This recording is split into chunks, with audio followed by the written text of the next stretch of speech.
কলকাতার তারাতলায় নির্মীয়মান শেড ভেঙে পড়ার মর্মান্তিক দুর্ঘটনায় প্রাণ হারানো রানীগঞ্জের নবীন সিংয়ের বাড়িতে গিয়ে শোকসন্তপ্ত পরিবারের পাশে দাঁড়ালেন রানীগঞ্জের বিজেপি বিধায়ক পার্থ ঘোষ। রবিবার তিনি রানীগঞ্জের লায়েকবাঁধে মৃত কর্মীর বাড়িতে যান। তিনি নবীন সিংয়ের পরিবারের সদস্যদের সঙ্গে দীর্ঘক্ষণ কথা বলেন এবং তাদের গভীর সমবেদনা জানান।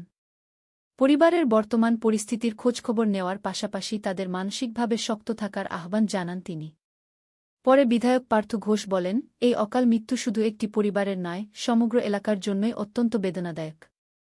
পরিবারের একমাত্র উপার্জনক্ষম সদস্যকে হারিয়ে তারা যে কঠিন পরিস্থিতির মধ্যে পড়েছেন, সেই দুঃসময়ে রাজ্য সরকার ও প্রশাসন তাদের পাশে রয়েছে।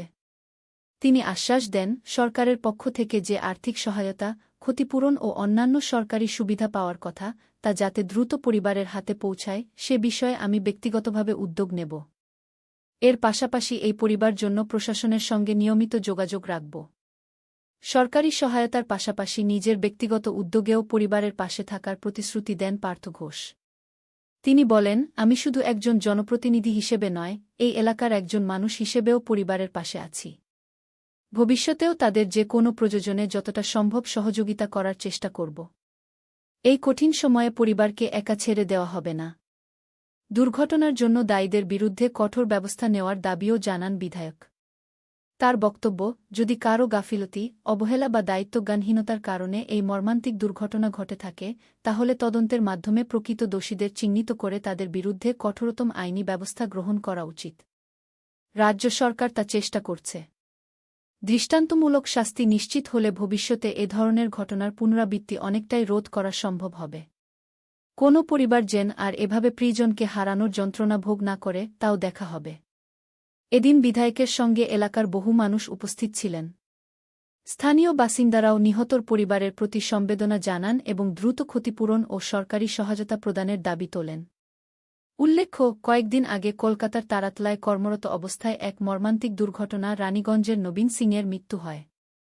তার স্ত্রীসহ পরিবারের সদস্যরা কলকাতায় গিয়ে ধ্বংসাবশেষ থেকে মৃত অবস্থায় উদ্ধার হওয়া নবীন সিংকে তার হাতে উল্কি দেখা শনাক্ত করেন। তার এই অকাল মৃত্যুতে রানীগঞ্জের লায়েকবাঁধ এলাকায় শোকের ছায়া নেমে আসে। পরিবারের সদস্যরা এখনও শোকাহত অবস্থায় রয়েছেন। এই পরিস্থিতিতে বিধায়ক পার্থ ঘোষের বাড়িতে গিয়ে সমবেদনা জানানো এবং সরকারি ও ব্যক্তিগতভাবে পাশে থাকার আশ্বাস কিছুটা হলেও পরিবারকে মানসিক শক্তি দিয়েছে বলে স্থানীয় বাসিন্দারা মনে করেন।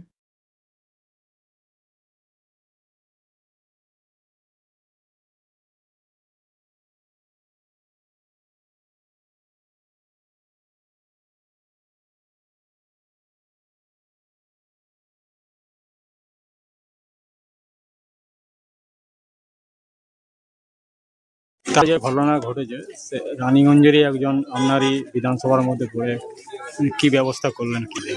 দেখুন, নবীন সিং যিনি ছিলেন আর কি, তিনি আমার এখানকারই বাসিন্দা। আর ওখানে রাজমিস্ত্রি কাজ করতো। যে মেশিন হয়, যেগুলো সিমেন্ট মিক্সিংয়ের যে মেশিন হয়, সেই মেশিনে কাজ করছিল তখন। এই কর্মরত অবস্থায় এই ঘটনাটা ঘটে, তাতে ওর মৃত্যু হয়। খুবই মর্মান্তিক ঘটনা।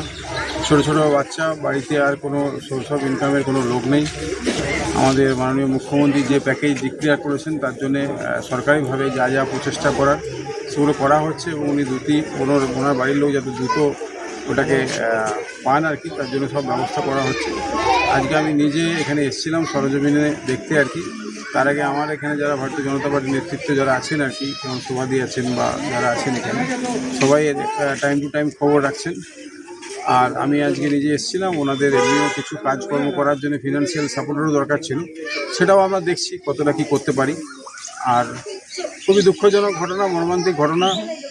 এবং এটা মানে যদি সঠিকভাবে কনস্ট্রাকশনের কাজ আগের গভর্নমেন্ট করে যেত, দেখুন আমি রাজনীতি করার জন্য বলছি না, কিন্তু যে ঘটনা সেটাও বলতে হবে। সঠিক কাজ যদি আগের গভর্নমেন্ট এটা করে যেত, তৃণমূল পরিচালিত যে সরকার ছিল সেই সময় যেভাবে স্যাংশন বিল্ডিংগুলোকে দেওয়া হয়েছিল, তার জন্যে একের পর এক ঘটনা আগেও দেখেছেন আপনারা। ব্রিজ ভাঙার থেকে আরম্ভ করে বহু জায়গাতে এইভাবে মানুষের মৃত্যু হয়েছে।